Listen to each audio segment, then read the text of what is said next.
अस्सलाम वालेकुम दोस्तों। आज की वीडियो में हम बात करेंगे एक ऐसी रिपोर्ट के बारे में जो हर कंपनी हर साल तैयार करती है, जिसे कैश फ्लो स्टेटमेंट कहते हैं। हम एक शू मैन्युफैक्चरिंग कंपनी के लिए उनकी कैश फ्लो स्टेटमेंट तैयार करेंगे, जिसकी पिछली वीडियो में हमने इनकम स्टेटमेंट भी तैयार की थी। कैश फ्लो स्टेटमेंट में जो फ्लो का वर्ड है, इसका मतलब है बहना या बहाव। इसके अलावा कैश इनफ्लो का मतलब होता है कि कारोबार में पैसा आया है, और कैश आउटफ्लो का मतलब होता है कि कारोबार से पैसा गया है। कैश फ्लो स्टेटमेंट में खालिसतन कैश की बात होती है, लेकिन कॉर्पोरेट्स में कैश का मतलब सिर्फ नकद नहीं होता, बल्कि कॉर्पोरेट्स में 3 तरह के कैश होते हैं। एक कैश इन हैंड, दूसरा कैश एट बैंक, और तीसरा कैश इक्विवेलेंट्स जैसे मार्केटेबल सिक्योरिटीज जो फौरन से कैश में कन्वर्ट हो सकती हैं। कैश फ्लो स्टेटमेंट में 3 पार्ट्स होते हैं।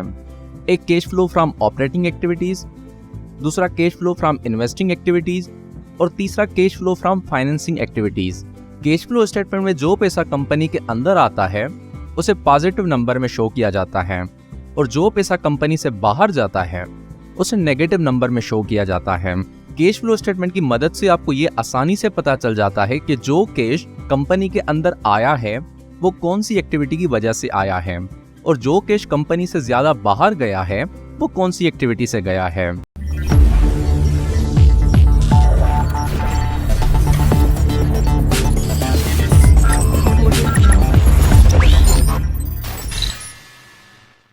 अगर तफसील से बताऊं तो इस रिपोर्ट से ये पता चलता है कि कंपनी ने अपने मेन बिजनेस यानी जूते बनाने से टोटल कितना कैश कमाया है, और उन्हीं जूतों को बनाने के दौरान कितना कैश खर्च किया है।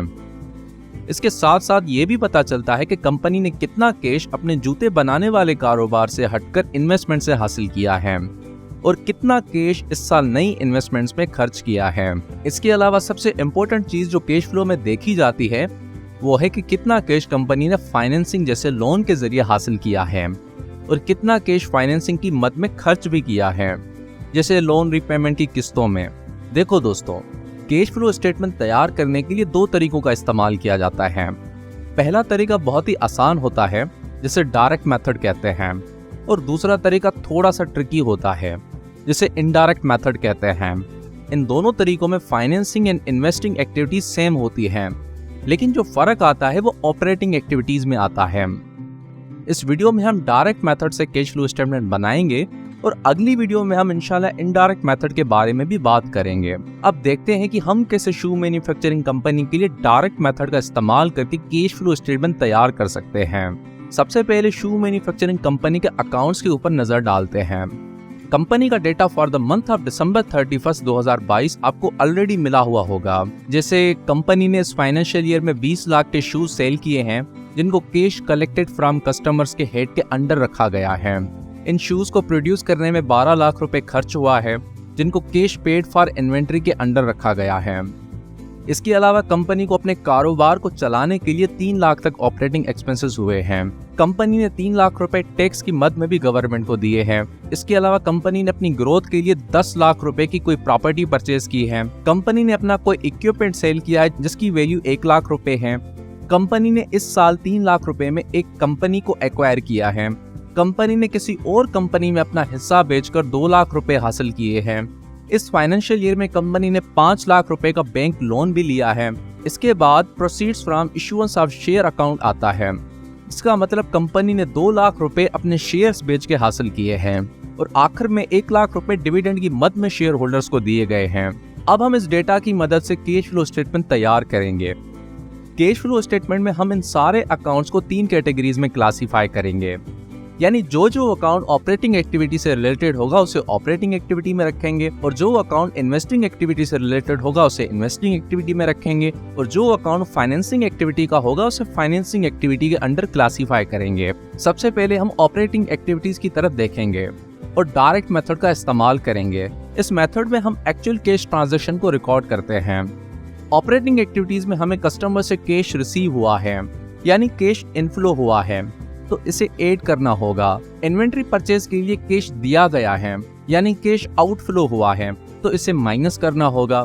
इसके अलावा कुछ ऑपरेटिंग एक्सपेंसेस भी पे किए गए हैं, ये भी कैश आउटफ्लो हुआ है, तो इसे भी माइनस करना होगा। इनकम टैक्स और इंटरेस्ट भी पेड किए गए हैं, ये भी कैश आउटफ्लो हुआ है तो इसे भी माइनस करना होगा। इन सबको प्लस माइनस करने के बाद जो नेट बैलेंस निकलेगा वो हमारा cash flow from operating activities होगा।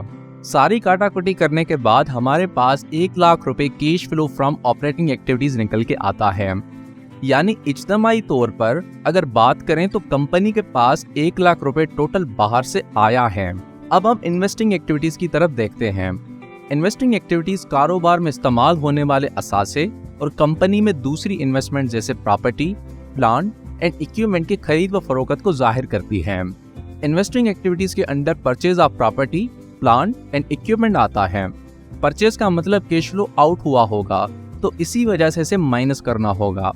इसके बाद proceeds from sale of property, plant and equipment भी इन्वेस्टिंग एक्टिविटी के अंडर आता है। इस हेड के मुताबिक कंपनी ने कोई अपना इक्विपमेंट 1 लाख रुपए में सेल किया है और इस रकम को ऐड करना होगा क्योंकि इक्विपमेंट बेचने के बाद जाहिर है कि कैश इनफ्लो हुआ होगा। कैश पेड फॉर एक्विजिशन भी इन्वेस्टिंग एक्टिविटी के अंडर आता है और इसमें कैश आउटफ्लो होता है, इस वजह से इसे माइनस करना होता है। Proceeds from sale of stake in other company भी इन्वेस्टिंग एक्टिविटी का ही हिस्सा है और इसमें कैश इनफ्लो होता है तो इस वजह से इसे ऐड करना होता है। और आखिर में इन सबको प्लस माइनस करने के बाद जो नेट बैलेंस निकलेगा वो हमारा cash flow from investing activities होगा। सारी काटाकुटी करने के बाद हमारे पास 12 लाख रुपए नेगेटिव में cash flow from investing activities निकल के आता है। ये बात याद रखिए कि इन्वेस्टिंग एक्टिविटीज की ट्रांजैक्शन के ऊपर इन्वेस्टर्स की खास नजर होती है क्योंकि कंपनी की इन्वेस्टिंग एक्टिविटीज के जरिए लॉन्ग टर्म ग्रोथ और पोटेंशियल का अंदाजा किया जाता है। अब आखिर में हम फाइनेंसिंग एक्टिविटीज की तरफ चलते हैं। फाइनेंसिंग एक्टिविटीज में कंपनी ने 5 लाख रुपए बैंक लोन लिया है यानी कैश इनफ्लो हुआ है तो इसे प्लस करना होगा। इसके बाद 2 लाख रुपए के कंपनी ने अपने शेयर्स बेच के कैश हासिल किया है, ये भी प्लस करना होगा। और 1 लाख रुपए का डिविडेंड पे किया है यानी कैश आउटफ्लो हुआ है तो इसे माइनस करना होगा। इन सबको प्लस माइनस करने के बाद जो बैलेंस निकलेगा वो हमारा cash flow from financing activities होगा। सारी काटाकुटी करने के बाद हमारे पास cash flow from financing activities 6 lakh रुपए निकल के आती है। अब हम इन तीनों कैटेगरीज का कैश फ्लो को ऐड करेंगे और नेट इंक्रीज इन कैश निकालेंगे। ऑपरेटिंग एक्टिविटी से 1 लाख रुपए और इन्वेस्टिंग एक्टिविटी से -12 लाख रुपए करें तो हमारे पास 11 लाख रुपए नेगेटिव में आएंगे। अब 6 लाख रुपए फाइनेंसिंग एक्टिविटीज के इसमें ऐड करें तो आखिर में 5 लाख रुपए नेगेटिव कैश फ्लो निकल के आता है। तो शू मैन्युफैक्चरिंग कंपनी ने 31 मार्च 2022 तक के पीरियड में net decrease of 5 lakh in cash flow हासिल किया है। बज़ाहिर तो हमारे केस में ये कैश फ्लो नेगेटिव है, लेकिन अगर आप बारीकी से देखेंगे तो कंपनी ने अपना ज्यादा कैश इन्वेस्टिंग एक्टिविटीज में लगाया है, जो एक अच्छी बात तस्वर की जाती है।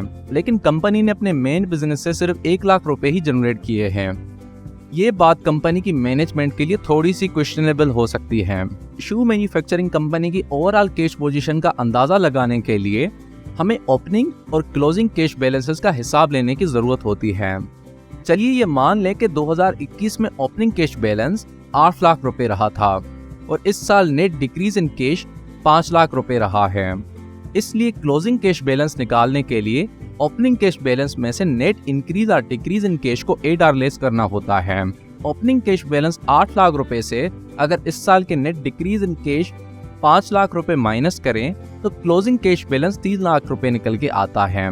तो शू मैन्युफैक्चरिंग कंपनी का क्लोजिंग कैश बैलेंस 31 दिसंबर 2022 तक 3 लाख रुपए रहा। Cash flow statement investors, creditors और दूसरे स्टेक होल्डर्स के लिए एक अहम टूल होती है जो कंपनी के कैश जनरेट करने और फाइनेंशियल स्टेबिलिटी की तश्कील को एनालाइज करने में मदद देती है।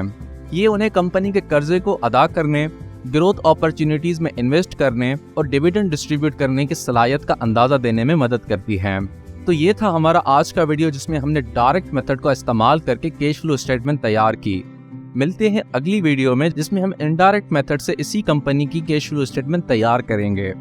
और कैश फ्लो स्टेटमेंट की सीरीज में एक तीसरा वीडियो भी बनाएंगे जिसमें हम आपको होंडा कंपनी की कैश फ्लो स्टेटमेंट पढ़ के समझाएंगे। इसके लिए हमारे चैनल PSX बाइट्स को सब्सक्राइब करें ताकि ये आने वाली वीडियोस आप तक पहुंच सके।